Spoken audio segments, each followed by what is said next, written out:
PLD bank ಆಡಳಿತ ಮಂಡಳಿ ಚುನಾವಣಾ ನಿಯಮ ಉಲ್ಲಂಘನೆ, ಮಾಜಿ ನಿರ್ದೇಶಕ ಹರಿಚಿದಂಬರ್ ಆರೋಪ.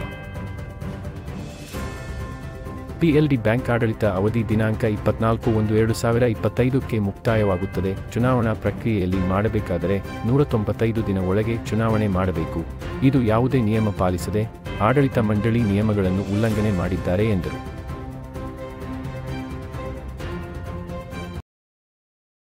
ಮಂಡಳಿ ಅವಧಿ 24/1/25ಕ್ಕೆ ಅವಧಿ ಮುಕ್ತಾಯ ಆಗುತ್ತದೆ. ನೀವು ಯಾವುದೇ ಚುನಾವಣಾ ಪ್ರಕ್ರಿಯೆ ಮಾಡಬೇಕು ಅಂತ ಹೇಳಿದ್ರೆ 6 ತಿಂಗಳು 195 ದಿನದ ಒಳಗಡೆ ಚುನಾವಣೆ ಪ್ರಕ್ರಿಯೆ ಮಾಡಬೇಕಾಗ್ತದೆ. ಇಲ್ಲಿ ನಮ್ಮ ಆಡಳಿತ ಮಂಡಳಿಯವರು ದಿನಾಂಕ 12/8/2024 ಸಭೆ ಕರೆದು ಚುನಾವಣೆ ಮಾಡಿ ಅಂತೇಳಿ ಜಂಟಿ ನಿಬಂಧಕರಿಗೆ ಹೇಳಿದ್ದಾರೆ. ಅವರು ಅವತ್ತಿಗೆ ಎಷ್ಟು ದಿನ ಆಗುತ್ತೆ ಅಂದರೆ 165 ದಿನ ಆಗುತ್ತೆ. 30 ದಿನ ಕಮ್ಮಿ ಆಯಿತು, 1 ದಿನ ಕಮ್ಮಿ ಆಗೋಂಗಿಲ್ಲ. 100 ನಿಯಮ ಉಲ್ಲಂಘನೆ ಆಗಿರೋದ್ರಿಂದ ಯಾವುದೇ ಸಹಕಾರಿ ಕ್ಷೇತ್ರದಲ್ಲಿ ಆಡಳಿತ ಮಂಡಳಿನ ಸೂಪರ್ಸೀಡ್ ಮಾಡಿ ಅಲ್ಲಿಗೆ ಆಡಳಿತಾಧಿಕಾರಿನ ನೇಮಕ ಮಾಡಬೇಕು. ಈ ವಿಚಾರ ನಾವು ಇವತ್ತು ಮತ್ತು ಮಹೇಶ್ ಅವರು ಜಂಟಿ ನಿಬಂಧಕರು ಮೈಸೂರು ಪ್ರಾಂತ್ಯ ಇವರಿಗೆ ಇವತ್ತು ಅರ್ಜಿ ಕೊಡ್ತಾ ಇದ್ದೀವಿ.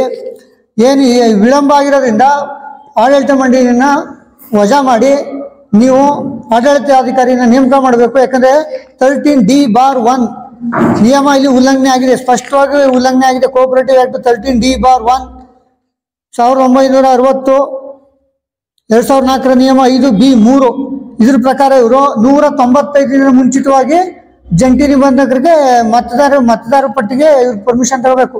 ಒಂದು ಕರಡು ಮತದಾರ ಪಟ್ಟಿನ ಅನೌನ್ಸ್ ಮಾಡಬೇಕು. ಎಲ್ಲಿ ಪಿಕಾರ್ಡ್ ಬ್ಯಾಂಕ್ ನೋಟಿಸ್ ಬೋರ್ಡಲ್ಲಿ ಮಾಡಬೇಕು. 6 ತಿಂಗಳು ಮುಂಚಿತವಾಗಿ ಅರ್ಹ ಪಟ್ಟಿ ಅನರ್ಹ ಪಟ್ಟಿ ಎರಡೂ ಕೂಡ ಜಂಟಿ ನಿಬಂಧಕರ ಕಚೇರಿ ಅಲ್ಲಿ ಕರಡು ಮತದಾರ ಪಟ್ಟಿ ಕೊಟ್ಟು ಅವರಿಂದ ಅಪ್ರೂವಲ್ ತಗೋಬೇಕು. ಇದು ಯಾವ ಪ್ರಕ್ರಿಯೆನೂ ನಡೆದಿಲ್ಲ ಇವತ್ತುವರೆಗೆ. ಇವರು 195 ದಿನ ನಿಯಮನೂ ಪಾಲನೆ ಆಗಿಲ್ಲ, ಅಲ್ಲಿ 165 ದಿನಕ್ಕೆ ಮಾಡಿದ್ದಾರೆ. ಕೊನೆಗೆ ನಿಮ್ಮ ಜನರಲ್ಲಿ ಇಲ್ಲಿ ಅನರ್ಹಗೆ ಇವರು ನೋಟಿಸ್ ಕಳಿಸ್ಬೇಕಾದ್ರೆ ಏನು ಮಾಡಿದ್ದಾರೆ, 6 ತಿಂಗಳು ಮುಂಚಿತವಾಗಿ ಕಳಿಸ್ಬೇಕಲ್ಲ ಅಂತ ಹೇಳಿ 12/7/2024 ಅಂತೇಳಿ ಇಲ್ಲಿ ನಮೂದು ಮಾಡವ್ರೆ. ಇವ್ರು ಪೋಸ್ಟ್ ಹೋಗಿರೋದು 23/8/2024. ಇಲ್ಲೇನೆ ಹಳೆ ಡೇಟ್ ಹಾಕಿ ರಿಜಿಸ್ಟರ್ ಪೋಸ್ಟ್ ಮಾಡಿ ಇಲ್ಲೂ ನಿಯಮ ಉಲ್ಲಂಘನೆ ಮಾಡಿದ್ದಾರೆ. ಯಾರಿಗೆ ಅನರ್ಹ ಕಳಿಸ್ಬೇಕಾರೆ 6 ತಿಂಗಳು ಮುಂಚಿತವಾಗಿ ಅನರ್ಹಗೆ ಇದು ಹೋಗ್ಬೇಕು ನೋಟಿಸು.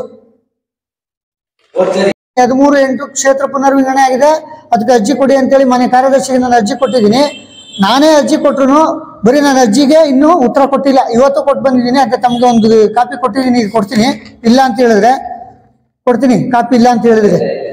ನಿರ್ದೇಶಕರು ಬೈಲಾ ಪ್ರಕಾರ ಯಾವುದೇ ನಿರ್ದೇಶಕ ಮಾಹಿತಿ ಕೇಳಿದಾಗ ರೈಟಿಂಗಲ್ಲಿ ಕೊಟ್ಟ ಮೇಲೆ ಆ ಮಾಹಿತಿ ಕೊಡಬೇಕಾದ ಕರ್ತವ್ಯ ಕಾರ್ಯದರ್ಶಿ ಏನು ಕೊಟ್ಟಿಲ್ಲ.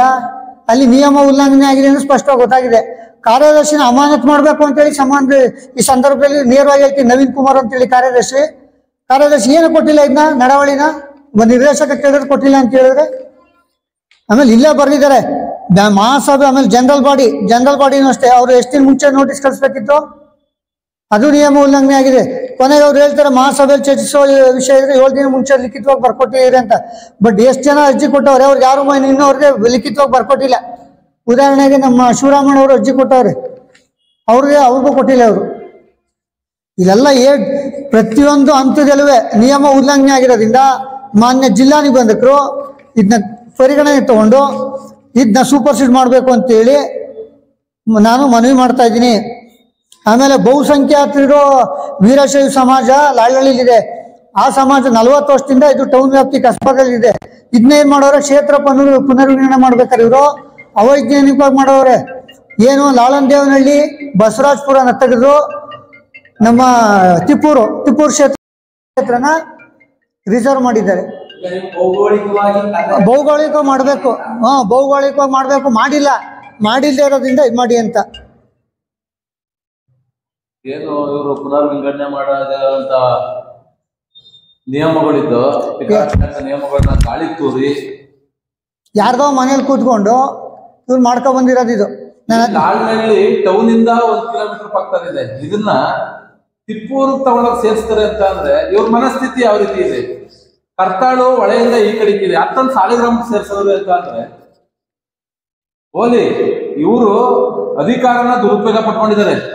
ದಯಮಾಡಿ ಸಂಬಂಧಪಟ್ಟಂತ ಅಧಿಕಾರಿಗಳು ಇದನ್ನ ಸೂಪರ್ ಸೀಡ್ ಮಾಡಿದ್ರೆ ಸೂಕ್ತ. ಇದು ಬೋರ್ಡ್ ನಿಯಮ ಎಲ್ಲ ರೀತಿಯ ಖಾಸಗೀಕರಣ ಆಗ್ಬಿಟ್ಟಿದೆ ರೆಕಾರ್ಡ್ ಬ್ಯಾಂಕ್. ಆಮೇಲೆ ಎಲ್ಲಾ ರೀತಿಯ ಉಲ್ಲಂಘನೆ ಆಗಿದೆ. ನಾನು ಆಗ್ಲೇ ಎಲ್ಲ ಮಾಹಿತಿ ನಿಮ್ಗೆ ದಾಖಲೆ ಸಮೇತ ಕೊಟ್ಟಿದ್ದೀನಿ. ಸಭೆ ಯಾವತ್ತು ನಡೆದಿದೆ, ಯಾವತ್ತು JR ಹೋಗಿದೆ, ಇಲ್ಲೇ ಅವರೇ ಒಪ್ಕೊಂಡಿದ್ದಾರೆ, ಅವರೇ ಸೈನ್ ಕಳಿಸಿರೋದು. ಬೋರ್ಡ್ ತೀರ್ಮಾನ ಮಾಡಿ ನಿಯಮ ಉಲ್ಲಂಘನೆ ಆಗಿರೋದ್ರಿಂದ ಸದರಿ ಬ್ಯಾಂಕ್ ಆಡಳಿತ ಮಂಡಳಿ ವಜಾ ಮಾಡಲೇಬೇಕಿದು ನಿಯಮ ಉಲ್ಲಂಘನೆ ಆಗಿರೋದ್ರಿಂದ. ಕ್ಷೇತ್ರ ಪುನರ್ವಿಂಗಡಣೆ ಮಾಡಕ್ಕೆ ಹೋದ 2019-24 ಮಾಡಿದ್ದಾರೆ. ಮತ್ತೆ ಅವರು 2025-30 ಮತ್ತೆ ಮಾಡ್ತಾ ಇದ್ದಾರೆ. ಆಡಳಿತ ಮಂಡಳಿಯ ಸದಸ್ಯರು ಏನಿದ್ದಾರೆ ಅವರ ಅಣತಿಯಂತೆ ಕಾರ್ಯದರ್ಶಿಗಳು ಕೆಲಸ ಮಾಡಿರ್ತಾರೆ. ನೇರವಾಗಿ ಕಾರ್ಯದರ್ಶಿ ನೋಡೇ ಆಡಳಿತ ಮಂಡಳಿ ವಜಾ ಆಗ್ಬೇಕು. ಯಾಕಂದ್ರೆ ನಿಯಮನೇ ಅವರೇ ಒಪ್ಕೊಂಡಿದ್ದಾರೆ. ಸಭೆ ಕರೆದು ದಿನಾಂಕ 12/8 ಸಭೆ ಕರೆದಿನಿ ಅಂತೇಳಿ ನಡಾವಳಿನೂ ಆಗಿದೆ. ನಡಾವಳಿ ತಗೊಂಡೋಗಿ ಜಂಟಿ ನಿಬಂಧಕರು ಕೊಟ್ಟಿರೋದು 13ನೇ ತಾರೀಕಲ್ಲಿ ಕೊಟ್ಟಿದ್ದಾರೆ.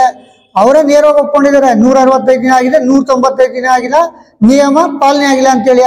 ಅಲ್ಲಿ ಇದು MDCC ಬ್ಯಾಂಕು ಒಂದು ಕಾನೂನು, ಪಿಕಾರ್ಡ್ ಬ್ಯಾಂಕ್ ಒಂದು ಕಾನೂನು. MDCC ಬ್ಯಾಂಕ್ ಏನಕ್ಕೆ ಇವತ್ತು ಚುನಾವಣೆ ನಿಂತೋಗಿದೆ ಅಂದ್ರೆ, ನಾಟಿಕರ್ಜಿ ಯಾಕೆ ಚುನಾವಣೆ MDCC ಬ್ಯಾಂಕ್ ನಿಂತೋಗೈತೆ ಅಂದ್ರೆ ಸೇಮ್ 195 ದಿನ ನಿಯಮ ಪಾಲನೆ ಆಗದೆ ಇರೋದಕ್ಕೆ ಇವತ್ತು MDCC ಬ್ಯಾಂಕ್ ಚುನಾವಣೆ ನಿಂತೋಗಿ ಕೋರ್ಟ್ಗೆ ಹೋಗಿ ನಿಂತೋಗಿರೋದು. ದಿಟ್ಟು ಸೇಮ್ ಒಂದೇ ಹೇಳ್ಬೇಕಲ್ಲ ಇರೋದು. ಅಲ್ಲಿ ನಿಮ್ಗೆ ಡಾಕ್ಯುಮೆಂಟ್ ಕೊಟ್ಟಿದ್ದೀನಿ.